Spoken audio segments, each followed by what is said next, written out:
singing down here. I wanna rest. Be let's just say that one more time. Come on, help us say, oh, keep me there. Community Update, a presentation of Community Communications Corporation, audio and video hands-on workshop, a complete technical enterprise offering the latest in online, email, website, and television training. Community Update is a 24-hour, 7 days a week, nonpartisan, non-discriminatory media outreach focusing on activities of youth and adults from the entire Newcastle County area. Production is done with the latest high-definition technology, weeding out the degrading factors to make the positive outshine the negative. After the creation of the least access, now the current Channel 28, we have always continued to promote the need for an education public channel. The City of Wilmington, Delaware, and the Red Clay Consolidated School District has launched an education channel, EDTV, on Comcast Converter Channel 965. The positive, motivating, educational, public, and vocational alternatives produced for Community Update will be aired 24 hours, 7 days a week, online at ccmediatv1.org, Facebook, YouTube, and the Education Channel 965. That I could not go on, and life was nothing but an awful song. Community Communications Corporation has been contracted to provide special video camera and computer hand-on workshops to assist those in producing DVDs for the EDTV Education Public Channel 965 on Comcast Cable Network. Special workshop classes are held on Monday through Friday, 5 to 7:30 p.m. at the William Hicks Anderson Community Center, located at 501 North Madison Street, Wilmington, Delaware. The hands-on workshops are designed to assure total access to all schools, organizations, centers, churches, and the general public, with educational and social motivating activities making the positive outshine the negative, which result in eliminating crime, violence, and other degrading attitudes and behaviors. For further information on how you can participate in these free video workshops, call 302-287-4413. That's 302-287-4413. Well, yes. Anybody want to go? Let me see your hand.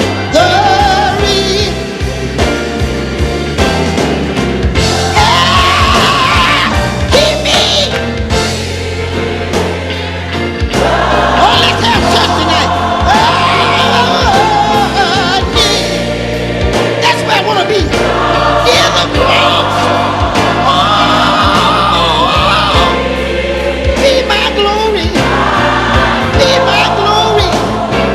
Be my glory. It might be Easter Sunday and putting the promos together for this particular occasion.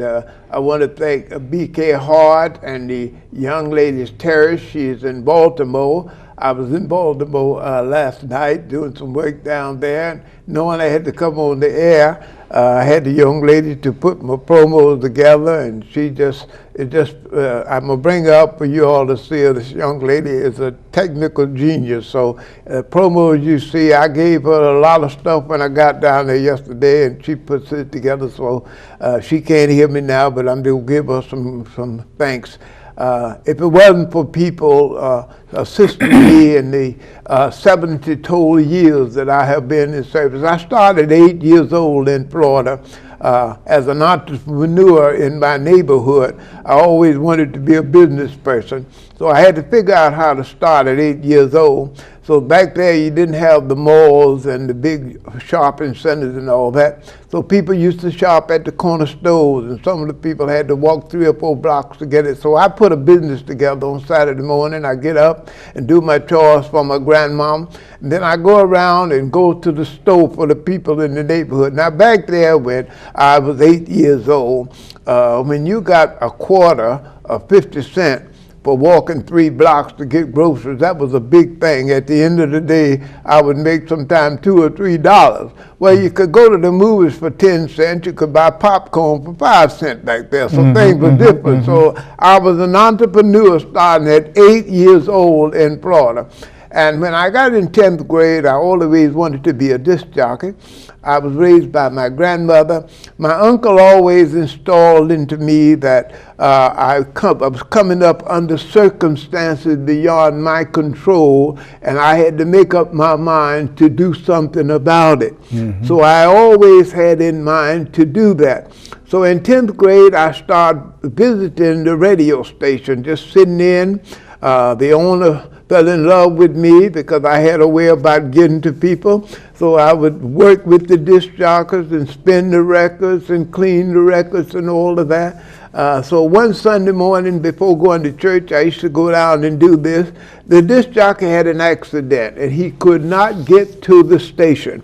So the owner knew that I was there because I was just like a paid staffer, but I was volunteer. I was trying to learn everything I could learn because I knew I was going to have a hard time going to school.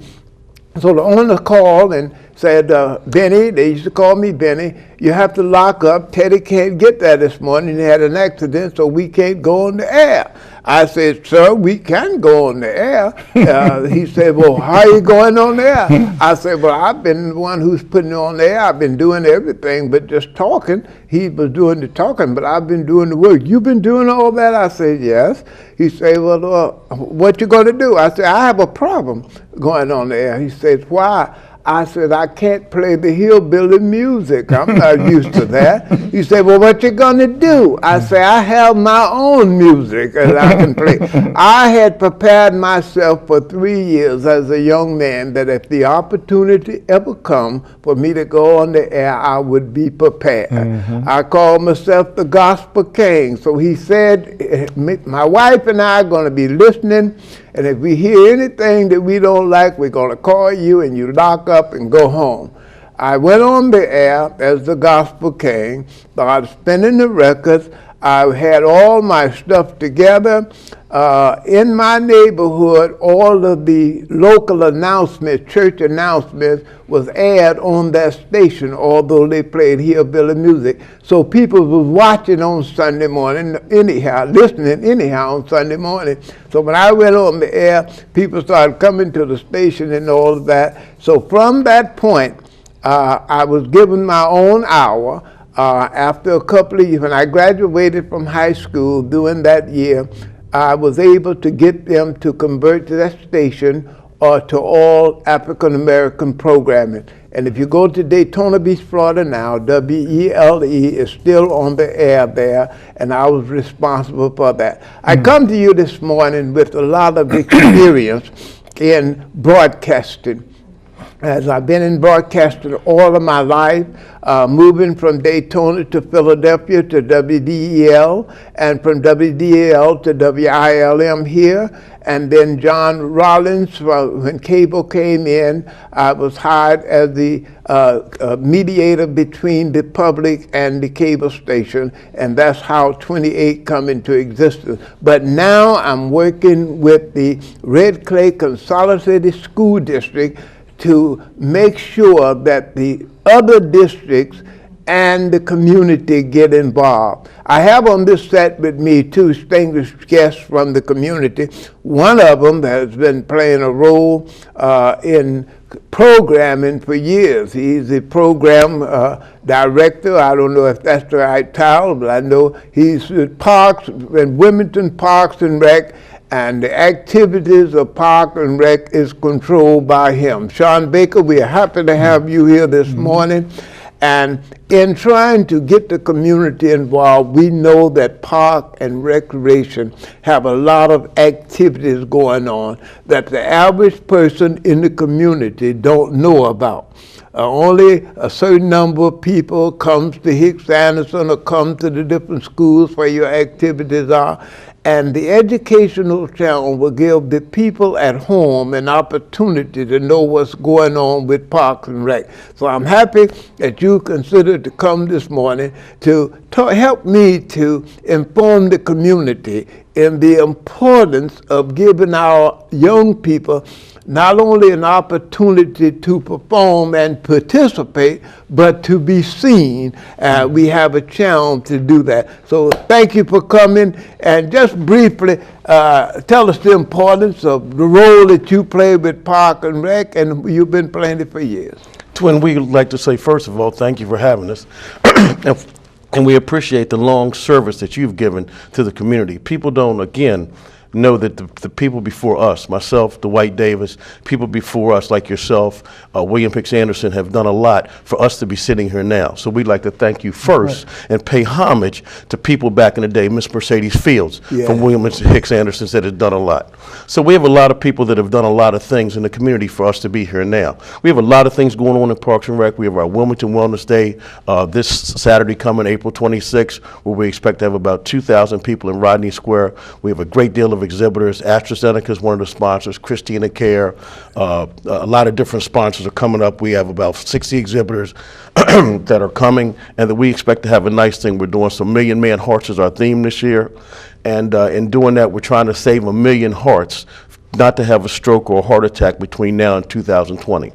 We have a lot of different activities. Our Youth Basketball Championship Week we just finished up. We have our adult men's softball coming up, our co-ed softball coming up, our Crozier High School Boys Basketball League, excuse me, our Wednesday night track meets, our Hershey track meets, different activities during the summer that we're having. In Youth and Family Services, they have the college tour, which they're leaving tomorrow to go take a college tour on the southern states. So there's a lot of different activities going on in Parks and Rec.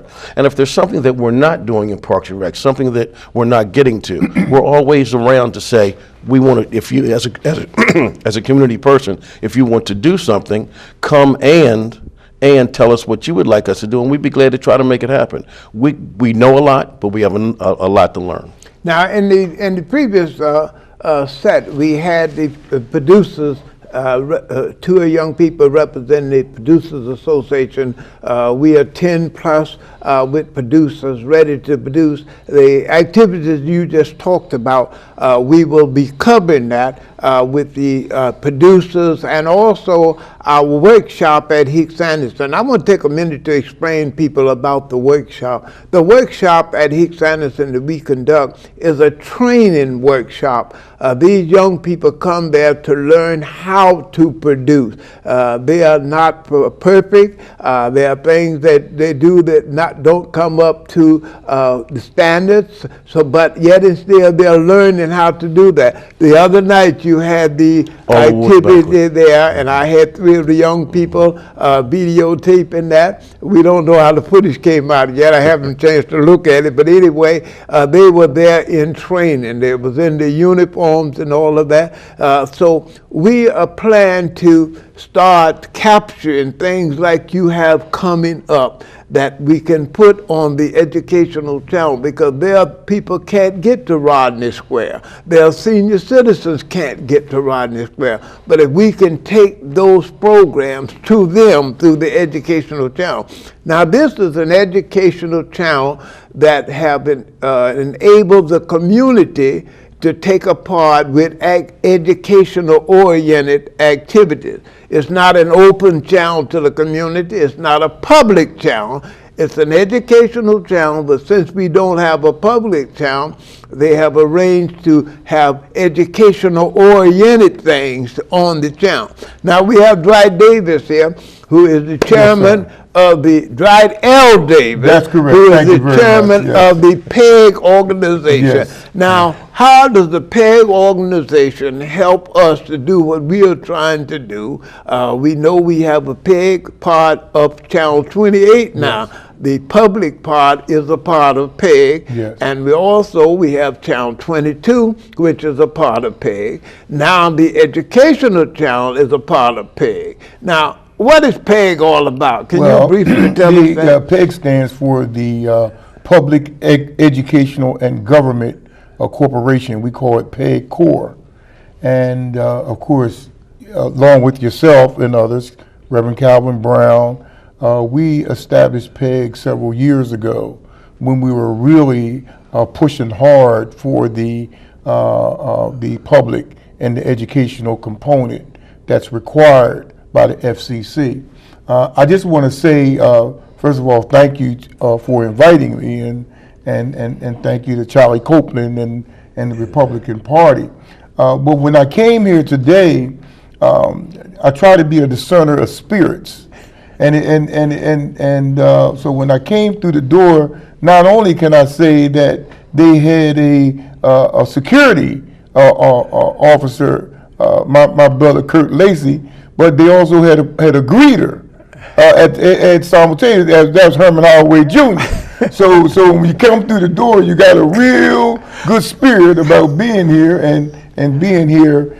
To me, Reverend Brown, is towards the end of what we've been struggling for, and yourself, for all these years. We have the public, we have the educational, and we have the government. And I go back with you, God, it's got to be 20 years in talking about public education and government. I mean, I've read all the contracts, I've read the FCC rules and regulations, and I try not to miss no day without talking to you, without consulting with you. Sometimes I call you kind of late, but you've never been non-responsive. What Brother Baker was saying, we have to support and respect those who are our elders, who have information to share to help the next generation. And you epitomize that. And I'm not afraid to say that. It's knowledge that you have about this business and about the importance of communication, because that's what we're talking about. We're talking about the ability to communicate thoughts and ideas with people. Education is a very important component of that. And you have given me advice, you've given others advice. As a matter of fact, I wouldn't have a Facebook page today if you didn't sit me down under the statue of Helen Chambers in West Center City and say, look, you got a lot to say, but you don't have a venue to be able to get it across. So now they're calling me a Facebooker. I'm a Facebooker. I got almost 1,000 friends, and it hasn't been that long that I'm being able to preserve my intellectual property and the things that I'm working on. The same with here. So we started PEG to propagate and promulgate the importance of the citizens understanding that public education and government is not it's not charity. It's what the people in the community get for allowing Comcast to sell them and bring a cable into their households. So the monies that come in, that pretty much only the government channel has enjoyed, it needs now to be shared with the education and the public. Now, we're here to talk about the educational channel. The educational channel 965 is under a 2-year contract. So it's very important to understand that we're at the end of that contract, and your job, as you've been doing, has been to make sure that the community is involved in 965. And kind of take control here, because I know we will be here this afternoon talking about that. But we're going to finish this discussion because this is a very important discussion, and I'll probably hold you over to the next set because that's important. I wanted to go back to my friend, Brother Shawn Baker. We're going to be working closely with you and Park and Rec trying to make sure that the activities of Park and Rec be aired on the educational channel. It's available there. The production just have to be done between the children in the workshop and our producers. We're going to be working with you. I just personally want to thank you for coming. The time was made available to me at the last moment. They said, "We wondering, can you take it?" I said, "I'm always ready to do something at the last minute." So it's important that I got in touch with you. You agreed to come today. I'm going to let you have 30 seconds to close out the importance of the community knowing what's happening at Park and Rec.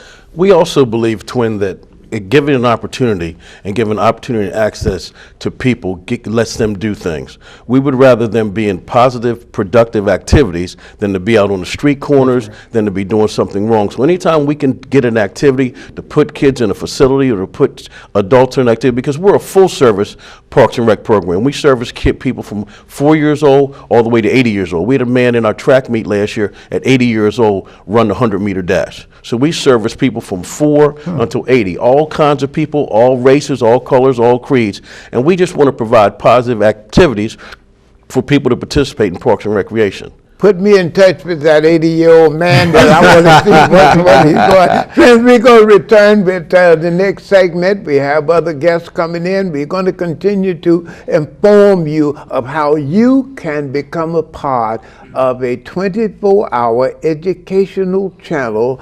965 on Comcast. Tune it in on Sunday morning and Saturday morning at 8 o'clock for the local events that's happening in our community.